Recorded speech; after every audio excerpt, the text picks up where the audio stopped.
Hello friends, नमस्कार। आज के वीडियो सेशन में हम सेल्फ मैनेजमेंट स्किल के बारे में डिस्कस करेंगे। तो आइए वीडियो शुरू करते हैं। ओके, आज का जो टॉपिक है हमारा this the self management skill.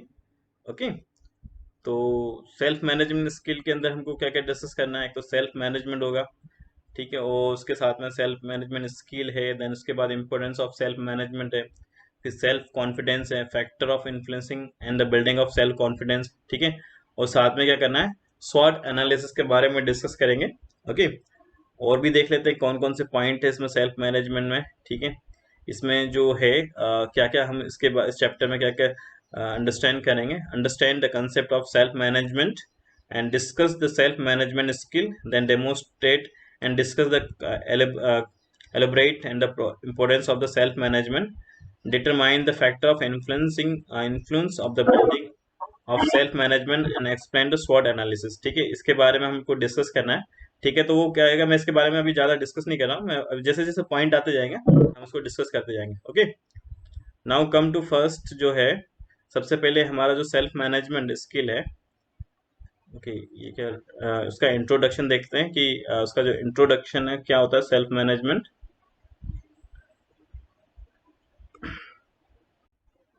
Okay, सबसे पहले इंट्रोडक्शन देखते हैं। The self management refers to the self regulation और self control to one's thought, emotions and behaviour, है ना, behaviour effective in various situation, ठीक है। तो जो सेल्फ मैनेजमेंट है ना, सेल्फ मैनेजमेंट जो है वो एक तरह का क्या है, एक सेल्फ रेगुलेशन है, ठीक है। वो सेल्फ कंट्रोल है, खुद के लिए एक सेल्फ रेगुलेशन है, एक कंट्रोल है, जिसमें क्या करते हैं कि हमारा जो थॉट्स होता है ना, जो थॉट्स होते हैं, इमोशंस होते हैं, और जो बिहेवियर है उसको हम क्या करते हैं, एक रेगुलर रेगुलर फॉर्म, एक तरह से क्या कहते हैं उसको, क्या ये बोलना चाहिए कि आप उसको कंट्रोल करते हैं, ठीक है। कुछ रूल्स उसको क्रिएट करके देते हैं कि मेरे को कोई पर्टिकुलर काम इस तरह से मैनेज करना है, ठीक है, कि जो भी मैं भी टास्क करूंगा तो वो एक सिस्टमेटिक वे में करना है, और उसको मेरे को कितना टाइम देना है, ठीक है। तो उसके साथ आपका टाइम मैनेजमेंट भी हो जाएगा। ओके, तो it is about the organizing your time, okay, regulation, action and to achieve the predetermined goals, ठीक है। तो मेन पर्पस है कि इसका क्या हो गया कि आप क्या कर सकते हो, ऑर्गेनाइज कर सकते हो आपके टाइम को, ठीक है। जो भी रेगुलेटिंग एक्शंस है उसको रेगुलेट कर सकते हो। Then achieve the predetermined goals, जो भी आपके प्री डिटरमाइंड गोल होते हैं ना, कोई जो भी गोल होते हैं उसको क्या कर सकते हो, आप ऑर्गेनाइज कर सकते हो, ठीक है ना। अब मान लो कि एक टास्क है आपके पास, मैंने आपको होमवर्क दिया, ठीक है, होमवर्क मिल गया आपको एक टास्क, ठीक है, दिस इज द होमवर्क, ठीक है। अब ये होमवर्क में मान लो आपके पास 5 क्वेश्चंस थे, ओनली 5 क्वेश्चंस, ठीक है। आज का होमवर्क मिला, तो मैंने आपको बोला कि आप इसको क्या करो, इसको नोट कर लो, ठीक है। फिर उसके बाद कल का होमवर्क भी दिया, कल भी मैंने आपको 5 क्वेश्चंस दिए, तो टोटल 10 क्वेश्चंस दे दिए, है ना। अब आपने क्या किया कि जो क्वेश्चंस थे, तो कुछ स्टूडेंट ने क्या किए कि इस क्वेश्चन, ये जो क्वेश्चंस मैंने 5 क्वेश्चंस दिए थे आज ही दिए, तो उन्होंने आज के आज ही क्या करा, 5 क्वेश्चंस को अपनी नोटबुक में नोट कर लिए, ठीक है। और कुछ स्टूडेंट ने उसको नोट नहीं किया। फिर उसके बाद कल मैंने होमवर्क दिया, तो अगेन मैंने 5 क्वेश्चंस दिए, तो फिर कुछ स्टूडेंट ने क्या किया, 5 क्वेश्चंस को फिर नोट कर लिया, ठीक है, और कुछ स्टूडेंट ने नहीं किया। तो अब क्या हो गया कि जो क्वेश्चंस थे, नंबर ऑफ क्वेश्चंस जो डेली क्वेश्चंस बनना था, कितना है, 5 5 क्वेश्चंस बनना था, ठीक है। अब वो जो जिन लोगों ने नहीं किया उनके लिए क्या हो गया, 10 हो गया। ये क्या हो गया, 10 क्वेश्चंस। आपको एक, अब 5 5 क्वेश्चंस करते हैं आज के, अगर आप आज ही मैनेज करते हैं तो इससे क्या हो जाता है, आपका टाइम का यूटिलाइज भी हो जाता है और आप पे एक्स्ट्रा बर्डन भी नहीं आता। अब अगर आपने कल, आप अब ये कोई कुछ स्टूडेंट कल के टाइम में करेंगे, तो अब उनके पास क्या होगा, एक्स्ट्रा 5 क्वेश्चंस का बर्डन हो जाएगा, ठीक है। तो इस तरह से क्या होगा कि जो आपका टाइम है, टाइम क्या होगा, रिफ्लेक्ट होगा, ठीक है। तो उसको ये करते हैं कि आप क्या करते हैं कि टाइम मैनेजमेंट के अकॉर्डिंग करते हैं कि आज का काम आज ही कंप्लीट कर लेते हैं, तो आपको क्या होता है, कल के ऊपर बर्डन नहीं आता, ठीक है। और कुछ लोग कल भी नहीं करेंगे, वो बाद वाले लेक्चर के लिए करेंगे, जब मैं नेक्स्ट क्वेश्चन दूंगा तब उनको याद आएगा कि सर ने 10 क्वेश्चन दिए थे, तो वो बर्डन बढ़ते जाएगा। तो इससे क्या होगा कि आपका जो मैनेजमेंट है वो क्या हो जाएगा, गड़बड़ हो जाएगा, ठीक है, गड़बड़ा जाएगा, ठीक है ना। तो फिर उसके बाद क्या होगा, आपका वो जो मैनेजमेंट है वो क्या हो जाएगा, मिस मैनेजमेंट हो जाएगा, ठीक है। फिर आप उस चीज को कवर नहीं कर पाओगे, ठीक है। तो इसलिए होता है कि सेल्फ मैनेजमेंट में क्या होता है कि आप खुद के लिए कुछ ऐसे सेल्फ कंट्रोलिंग करो कि मेरे को आज का टास्क आज ही कंप्लीट करना है, ओके, ठीक है, कल पे नहीं आना है, ठीक है। अगर 5 क्वेश्चंस आपको गिवन है, तो 5 क्वेश्चंस को आज ही कंप्लीट करना है। ओके, तो अब ये जो सेल्फ मैनेजमेंट स्किल की जो हम बात कर रहे हैं, इसमें क्या क्या चीज आती है। सेल्फ मैनेजमेंट में सबसे पहला होता है सेल्फ अवेयरनेस। ठीक है, सबसे पहले होना चाहिए सेल्फ अवेयरनेस। अवेयरनेस भी होना चाहिए, खुद की जो है आपकी अवेयरनेस भी होना चाहिए। ठीक है, अब मैं जैसे मान लो कि आपको कोई मैं एआई बता रहा हूँ, तो आप में कितनी अवेयरनेस है उसको लर्न करने की। ठीक है, अगर आप रेगुलर क्लास अटेंड कर रहे हो तो ऑब्वियसली मीन्स क्या हो जाओगे कि अगर आपको नॉलेज नहीं होगा तो भी क्या कर लोगे, आप नॉलेज गेन कर लोगे, लेकिन आपने रेगुलरिटी क्या कर ली कि मेंटेन कर लिया। ओके, फिर सेल्फ कंट्रोल, कि आप कितने पे कंट्रोल अपने आप को कंट्रोल कर पाते हो। जैसे मान लो कि अभी मेरी मेरी क्लास चल रही है ना, और मान लो कि कोई आपके सामने ये हो गया कि कोई गेम आ गया है ना, इंडिया और पाकिस्तान का कोई मैच हो रहा है, वो टीवी पे आ रहा है, तो आप आपके अंदर कितना कंट्रोल है कि आप उस गेम को छोड़ के मेरी क्लास अटेंड करेंगे। ठीक है, ज्यादा इंटरेस्ट आपका किसमें, उस गेम की तरफ होगा। ठीक है, तो आप क्या करोगे कि मेरी क्लास मिस करके क्या करोगे, उस जो गेम हो रहा है उसमें उसकी तरफ क्या होगा, आप इंटरेक्ट हो जाओगे या उसके अट्रैक्ट हो जाओगे। ठीक है ना, तो इसमें आपको सेल्फ कंट्रोल भी जरूरी है कि आपको क्या है कि आपने रूल्स बना लिया कि मेरे को अपने क्लास टाइम पे मेरे को क्लास जो एआई की क्लास है उसको ही अटेंड करना है। ठीक है, देन अ सेल्फ कॉन्फिडेंस, ये भी बहुत बड़ा रोल प्ले करता है। ठीक है, सेल्फ कॉन्फिडेंस, कभी कभी हम अपना कॉन्फिडेंस कॉन्फिडेंस क्या करते हैं, लूज कर देते हैं। ठीक है, जो चीज हम कर सकते हैं हम वो नहीं करना चाहते, तो उस टाइम पे क्या होता है कि जो सेल्फ कॉन्फिडेंस होता है वो क्या करता है, हमको मोटिवेट करता है। ठीक है, तो सेल्फ कॉन्फिडेंस भी क्या है, बहुत है, मतलब एक तरह से जो मैनेजमेंट स्किल का एक इंपॉर्टेंट पार्ट है। फिर प्रॉब्लम सॉल्विंग। ठीक है, मैंने कोई टास्क दिया आपको, ठीक है, कोई प्रॉब्लम दे दिया, कोई क्वेश्चन दिया, तो आप उसको किस तरह से सॉल्व करते हो उस पर भी डिपेंड करता है। ठीक है, कुछ कुछ स्टूडेंट उस जो प्रॉब्लम होगा उसको इजी वे में सॉल्व कर लेंगे, कुछ के लिए वो डिफिकल्ट हो जाएगी, उसमें टाइम लगेगा। ठीक है ना, then self motivation. Self motivation means कि आपको कोई दूसरा मोटिवेट नहीं करेगा, आप अपने आप को कितनी जल्दी मोटिवेट कर लेते हो। ठीक है, तो ये भी इसका एक फैक्टर है। Then positive thinking. अब पॉजिटिव थिंकिंग में अगर आपको कोई टास्क परफॉर्म कर रहा हो तो आप उसको किस वे में ले रहे हो। ठीक है, या तो आप बर्डन के फॉर्म में लोगे तो वो नेगेटिव हो जाएगा, और अगर आपने क्या किया कि उस टास्क को कंप्लीट करने के लिए आपने अपने मन में ठान लिया, ठीक है ना, कि मेरे को ये करना है, तो this is the positive thinking. Okay, then managing our emotions, हमारे इमोशंस को भी क्या करता है, मैनेज करता है। ठीक है, सेल्फ मैनेजमेंट से हम अपने इमोशंस को भी क्या कर सकते हैं, मैनेज कर सकते हैं। देन एंगर, एंगर भी है, एंगर भी हमारे अंदर क्या होता है कि जो सेल्फ मैनेजमेंट को रिफ्लेक्ट करता है। मान लो कि सपोज मैंने आपको कोई टास्क दिया है ना, अभी आपका माइंड सेटअप है, आप करने वाले हैं, ठीक है, एकदम से किसी ने आपको डिस्टर्ब कर दिया तो आप क्या हो गए, एंग्री हो गए। तो उस केस में क्या होगा कि जो आपका माइंड है वो माइंड सेटअप चेंज हो जाएगा। ठीक है, तो जो आपका मैनेजमेंट है वो भी क्या होगा, रिफ्लेक्ट हो जाएगा उस टाइम पे। अगर मान लो कि आपको 5 मिनट में कोई टास्क कंप्लीट करना था, तो उसके कारण उसको क्या कर रहे हो आप 10 मिनट में कर रहे हो, तो मतलब आपको 5 मिनट एक्स्ट्रा जा रहा है। ठीक है, तो मैनेजमेंट तो क्या हुआ आपका, चेंज हुआ ना। ठीक है, जो टाइम आपको 5 मिनट्स में करना था वो 10 मिनट्स में कर रहे हो। ओके, देन उसके बाद learning new idea and the team work. ठीक है, अब इसमें क्या होता है कि जो सेल्फ मैनेजमेंट स्किल में, इसमें जो है कुछ आइडियाज होता है ना, नए नए आइडियाज आते हैं। ठीक है, और साथ में अपने टीम के साथ आप किस तरह से काम करते हो।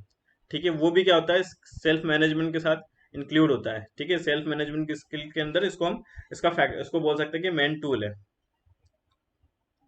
Now come to what is self management. Okay, the self management makes you organized, disciplined, help in achieving goals, completing all works on the time and effectively। ठीक है, जो सेल्फ मैनेजमेंट है ये क्या करता है कि आपको क्या किस तरह से बनाता है कि आप किसी भी काम को ऑर्गेनाइज कर लो। ठीक है, ऑर्गेनाइज फॉर्म में उसको सिस्टमेटिक वे में कर लो, फिर आप क्या करते हो, डिसिप्लिन वे में उसको परफॉर्म करो। ठीक है, एक पर्टिकुलर टाइम लिमिट के अंदर कर लो, डिसिप्लिन वे में कर लो। ओके, देन उसके साथ आपको हेल्प कर रहा है, जो भी आपका गोल है, गोल को अचीव करने के लिए क्या कर रहा है, आपकी हेल्प कर रहा है। और साथ में जो भी आपके जो टास्क है ना, जो भी अलग अलग वर्क आपको असाइन किए हैं, जो तो उसको आप क्या करो, टाइमली क्या करो, कंप्लीट करो और इफेक्टिवली करो। ठीक है, इफेक्टिवली एक्यूरेसी भी इससे क्या होगी, मेंटेन होगी। अगर आप क्या होगा कि सिस्टमेटिक टाइम का यूटिलाइज करके अपना काम करोगे, तो उससे क्या होगा, आपका जो काम की एक्यूरेसी भी क्या हो जाएगी, इंक्रीज हो जाएगी। Okay, it enhance your self confidence, develop problem solving skill and more. तो ये जो क्या कहता है कि आपका जो सेल्फ कॉन्फिडेंस है ना, सेल्फ कॉन्फिडेंस को भी क्या करता है, इनहेंस कर देता है, बढ़ा देता है। और जो भी प्रॉब्लम सॉल्विंग की स्किल है उसको भी क्या कर देता है, उसमें प्रॉब्लम सॉल्विंग की जो स्किल उसको भी क्या कर सकता है, डेवलप कर सकता है, और साथ में उसको क्या कर सकता है, इंक्रीज कर सकता है। ठीक है, कि मान लो कि कोई प्रॉब्लम आप सॉल्व करने में मान लो कि आपको सपोज 1 मिनट लगता था, ठीक है, तो अब आपने उसको धीरे धीरे अपना अपना जो सेल्फ मैनेजमेंट इंक्रीज किया, तो इसी को आपने क्या कर लिया, हाफ मिनट्स में कंप्लीट कर लिया। ठीक है ना। तो वो इस तरह से क्या होता है, आपका जो है सेल्फ मैनेजमेंट से आपकी क्या होती है, स्किल डेवलप होते जाती है। Is it clear? Okay, now self management can be achieved by learning. अब जो सेल्फ मैनेजमेंट है, ठीक है, उसको हम कैसे अचीव कर सकते हैं, लर्निंग से अचीव कर सकते हैं। ठीक है, तो उस लर्निंग का जब से अचीव करना है, तो उसमें हमको कौन कौन से फैक्टर पे ध्यान देना है। सबसे पहला होता है टाइम मैनेजमेंट। ठीक है, ये बहुत बड़ा फैक्टर है टाइम मैनेजमेंट। ठीक है, कि अगर टाइम को आपने यूटिलाइज करना सीख लिया, अगर टाइम पे आपने काम करना सीख लिया, तो सारी चीजें ऑटोमेटिक आपकी क्या होती जाएगी, सेट हो जाएगी। ठीक है, तो सबसे बड़ा फैक्टर है this is the time management, time को मैनेज करो। Okay, setting goal and priorities. जो भी आपके गोल है, ठीक है, और उसके साथ में जो गोल है उसको पहले तो सेट करो कि आपको गोल को क्या आपका गोल क्या है, और साथ में उसकी प्रायोरिटी सेट करो। अब जैसे मान लो कि आपको मैंने होमवर्क असाइन कर दिया, ठीक है, एआई का होमवर्क आपको मिल गया, इसी के साथ आपको मैथ्स का भी होमवर्क मिल गया, आज की क्लास हुई साइंस का भी होमवर्क मिल गया। तो अब आपको सेट करना है कि मेरे को क्या करना है, कि उसके लिए सबसे पहले तो मेरे को टाइम देना है। टाइम देने के साथ में क्या करूंगा कि मेरे को उसकी प्रायोरिटी सेट करनी है कि कौन सा होमवर्क मेरे को सबसे पहले कंप्लीट करना है। ठीक है, जिसकी क्या हो, जिसमें ज्यादा क्या हो, कि जिसको ये बोल सकते हैं कि जिसकी ज्यादा जरूरत है ना। ये मान लो कि अगर मान लो कि कॉपी चेक करने के लिए मैंने, मान लो कि आपको सपोज मैथ्स की कॉपी मिला, मैथ्स में आपको बोला आज होमवर्क दिया, बोला कि कल आपको कॉपी सबमिट करनी है। ठीक है, एआई में मैंने बोला कि आपको परसों सबमिट करनी है। ठीक है, तो आप क्या करोगे, सबसे पहले कॉपी किसकी कंप्लीट करोगे, आपकी मैथ्स की कॉपी कंप्लीट करोगे, देन उसके बाद एआई की करोगे।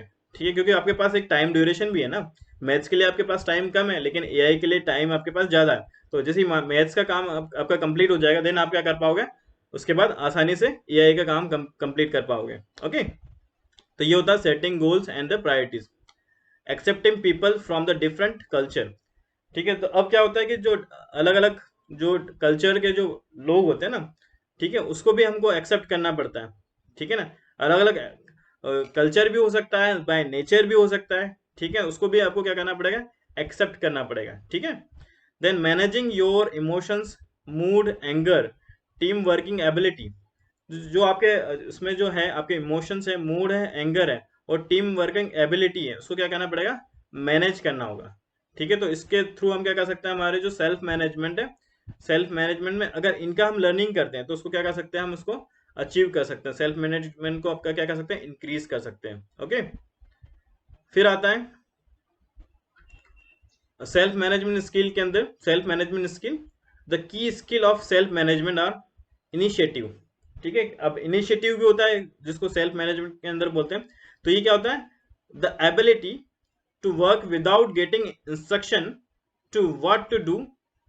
इन this people need to believe on their own capabilities. ठीक है, अब ये क्या होगा कि जो इनिशिएटिव जिसकी बात कर रहे हैं, दिस इज द इनिशिएटिव। इसमें क्या होगा कि एक तरह की क्या हो गई, एबिलिटी हो गई। ठीक है, एबिलिटी हो गई, जिसमें आपको क्या होगा कि आपको कोई टास्क करना है, इसके लिए आपको कोई क्या है कि कोई इंस्ट्रक्शन नहीं दे रहा है कि आपको कैसे करना है, कैसे आपको टास्क करना है, व्हाट टू डू, है ना, कि आपको किस तरह से करना है, क्या करना है। ठीक है, ये आपको कोई इंस्ट्रक्शन नहीं दे रहा। ये क्या कर रहे हो, आप अपनी अपनी एबिलिटी के अकॉर्डिंग उस टास्क को परफॉर्म कर रहे हो।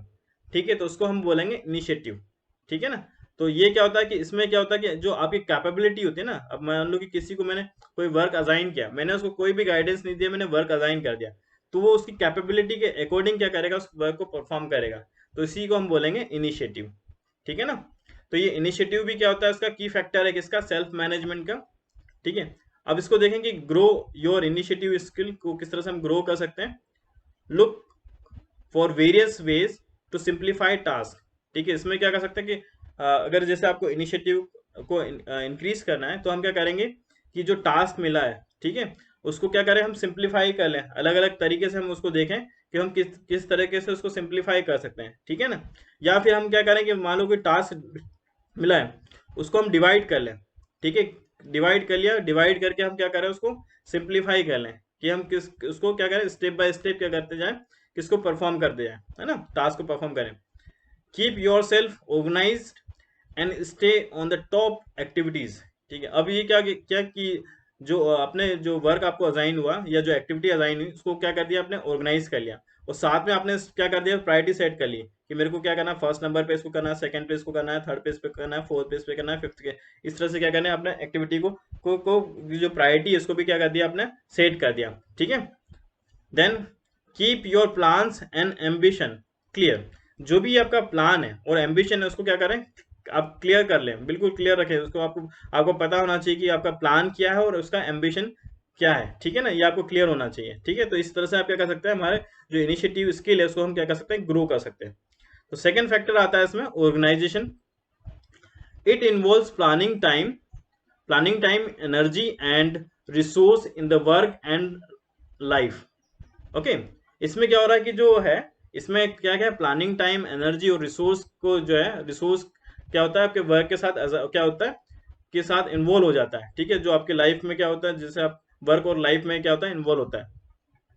when you are organized you will save your energy and time and complete your task efficiently and get the more productive result। अब मान लो कि आप क्या कर रहे हो कि आपने अपना जो टास्क है आपको सिस्टमेटिक कर रखा है और उसको ऑर्गेनाइज कर रखा है। ठीक है, आपको पता है कि आपको जो टास्क परफॉर्म करना है। ठीक है, मेरे को टास्क करना है कि मेरे को कौन से टास्क को पहले परफॉर्म करना है, कौन सी प्रायोरिटी सेट करना है। ठीक है, सिस्टमेटिक अपने टाइम को डिवाइड रखा है। तो उससे क्या होगा कि जो आपकी एक तो एनर्जी और आपका जो टाइम है वो दोनों क्या हो जाएगा, सेव हो जाएगा। और जो आप काम कर रहे हो ना, जो भी वर्क आप असाइन कर रखा है आपको, ठीक है, तो आप क्या कर रहे हो उसको मोर, उसका जो रिजल्ट होगा, ठीक है, उसका रिजल्ट भी क्या होगा, सिस्टमेटिक वे में क्या होगा आपको मिल जाएगा। ठीक है, रिजल्ट भी क्या होगा, इफेक्टिव वे में आपको क्या मिल जाएगा, कि इसका रिजल्ट भी मिल जाएगा। Okay, then organization involve defining and identification of specific task. ठीक है, अगर ऑर्गेनाइजेशन इन्वॉल्व की बात करें तो इसमें क्या होगा कि आप क्या कर सकते हैं, जो स्पेसिफिक टास्क है उसको डिफाइन कर सकते हैं, साथ में उसको आइडेंटिफाई कर सकते हैं। Breaking your goals into smaller and fruitful task using smart strategy. Okay, अब जो हमारा गोल है उस गोल है, ठीक है, और जो भी वर्क असाइन हुआ है ना उसको टास्क को हम क्या कर सकते हैं, एक स्मार्ट स्ट्रेटजी से हम क्या कर सकते हैं, उसको कंप्लीट कर सकते हैं। ठीक है, उसको हमने गोल को क्या कर दिया, डिवाइड कर लिया, छोटे छोटे पार्ट में डिवाइड कर लिया, स्मॉल स्मॉल पार्ट में डिवाइड हो गया, और उसको क्या कर रहे हैं हम अब स्मार्ट तरीके से क्या कर रहे हैं, कंप्लीट कर रहे हैं। ठीक है, उसके लिए एक प्लानिंग कर रहे हो, प्रॉपर प्लानिंग कर रहे हो। ठीक है ना, managing time slot and activity as per the time their importance. ठीक है, तो आप इसमें क्या कर रहे हैं कि जो भी टाइम स्लॉट आपको मिला हुआ है उसके अकॉर्डिंग क्या कर रहे हो, उस एक्टिविटी को क्या कर रहे हो, डिवाइड कर रहे हो, और उसके अकॉर्डिंग क्या कर रहे हो, आप अपना टास्क परफॉर्म कर रहे हो। ओके, तो ये क्या होता है आपका ऑर्गेनाइजेशन इन्वॉल्व। फिर होता है ऑर्गेनाइजेशन इंक्लूड। अब ऑर्गेनाइजेशन क्या क्या इंक्लूड करता है, this is the planning important है। फिक्स टाइम स्लॉट, कोई टाइम आपको मिल जाता है। फिर उसके बाद priority and schedules, then spend right time on right activity. ठीक है, अगर मान लो कि सपोज कोई ऑर्गेनाइजेशन है, ठीक है, कोई ऑर्गेनाइजेशन अगर आप अपने एम्प्लॉय को कोई टास्क देता है, पहले तो वो क्या कर देता है कि आपको टास्क दे दिया तो आपको उसके लिए क्या करनी पड़ती है, पहले प्लानिंग करनी पड़ती है कि मेरा जो टास्क है उसके लिए मेरे को क्या क्या प्लान बनाना पड़ेगा। ठीक है, उसके बाद आपको जो टाइम है, टाइम का भी क्या होता है, फिक्स टाइम मिलता है, एक फिक्स टाइम में स्लॉट होता है। अब उसके अंदर प्रायोरिटी सेट करनी पड़ती है कि मेरे को कौन कौन सा टास्क परफॉर्म करना है फर्स्ट। ठीक है, ये टास्क मैंने डिवाइड कर लिए, अलग अलग पार्ट में डिवाइड कर लिए, तो मेरे को सबसे पहले किसको करना है। और जो ये जो टाइम अपने स्लॉट डिवाइड कर लिए, टास्क डिवाइड कर लिए, तो उसके आपको उसमें कितना टाइम देना है। ठीक है, और कौन कौन सी आपको उसकी एक्टिविटी परफॉर्म करना है कि वो क्या हो जाए, स्मूथली आपका वर्क क्या हो जाए, कंप्लीट हो जाए। ठीक है, तो ये इस तरह से क्या कहते हैं, हम ऑर्गेनाइजेशन के जो उसमें फॉर्म में भी क्या करते हैं, उसको यूज करते हैं। ओके, नेक्स्ट आता है अकाउंटेबिलिटी। ठीक है, अकाउंटेबिलिटी क्या होता है, in this the person will responsible and have to answer for this her action. If you say yourself that you are accountable, then it mean you take the ownership or of the responsibility that come to your way। अगर मान लो accountability बोलते हैं ना, कि मान लो कि हम किसी भी चीज का कोई भी टास्क आपको असाइन किया, ठीक है, तो उसके लिए हम क्या होते हैं, रिस्पॉन्सिबल होते हैं। ठीक है, हम उसको सब उसके लिए मान लेते हैं कि मैं रिस्पॉन्सिबल हूँ, अगर ये गलत होता है तो इसके लिए मैं रिस्पॉन्सिबल होता हूँ। ठीक है, अगर उसका बेनिफिट मिलता है तो उसके लिए भी कौन है, मैं रिस्पॉन्सिबल हूँ। ठीक है, तो इस तरह से क्या करते हैं, हम अकाउंटेबिलिटी सेट कर लेते हैं अपने लिए। ठीक है ना, कि ये कि अगर मैंने अपना वर्क कंप्लीट नहीं किया तो उसके लिए मैं कौन रिस्पॉन्सिबल होऊंगा, मैं खुद सेल्फ अपना क्या होगा, रिस्पॉन्सिबल होगा। ओके, तो इसके अकाउंटेबिलिटी की भी कुछ क्या है, कैरेक्टरिस्टिक्स है। ठीक है। Avoid procrastination, it means the avoid the important task which need to be complete and doing an easy task। अब इसमें क्या हो गया कि अब जैसे मान लो होता है ना कि हम क्या क्या करते हैं, कभी कोई कोई चीज छोड़ देते हैं, ठीक है कि हम बाद में कर लेंगे, इट्स ओके बाद में कर लेंगे। तो उससे क्या होता है कि वो जो काम टास्क है, जो जो टास्क कंप्लीट हो जाना चाहिए था, स्पेसिफिक टाइम टाइम में कंप्लीट हो जाना चाहिए था, जो इजी वे में कंप्लीट हो जाना होना चाहिए था, वो टास्क कंप्लीट नहीं हो पाया। ठीक है ना। तो हमको क्या करना चाहिए कि हमें ऐसे नहीं छोड़ना चाहिए कि कोई भी टास्क है, ठीक है, आज का काम हमने कल के लिए छोड़ दिया, तो ये नहीं करना है। Okay. Then problem solving attitude to achieve the goals on time. इसमें भी हम कर सकते हैं कि जो जो काम है ना, जो प्रॉब्लम सॉल्व करते हैं, ठीक है, इसमें भी हमको क्या करना है कि जो इस तरह का एटीट्यूड होना चाहिए कि हम क्या करें, उसको टाइमली क्या कर लें, कंप्लीट कर लें। जो भी गोल है उसको क्या करें, आसानी से आप क्या कर सकते हैं, उसको उसको कंप्लीट कर सकते हैं। Then manage your emotions and work towards the best and constructive solution. तो जो भी आपका वर्क आपको मिलता है, ठीक है, तो उसको क्या करना चाहिए, आपके जो इमोशंस है और वर्क्स है, दोनों को आपको क्या करना है, उसको बेस्ट बेस्ट वे में क्या करना है, क्रिएट करना है, उसके साथ में क्या करना है, कंस्ट्रक्टिव सॉल्यूशन देना है। ठीक है। तो इस तरह से क्या कर सकते हैं आप, जो उसके जो कैरेक्टरिस्टिक्स है किसके, अकाउंटेबिलिटी की, उसको आप क्या कर सकते हो, फुलफिल कर सकते हो।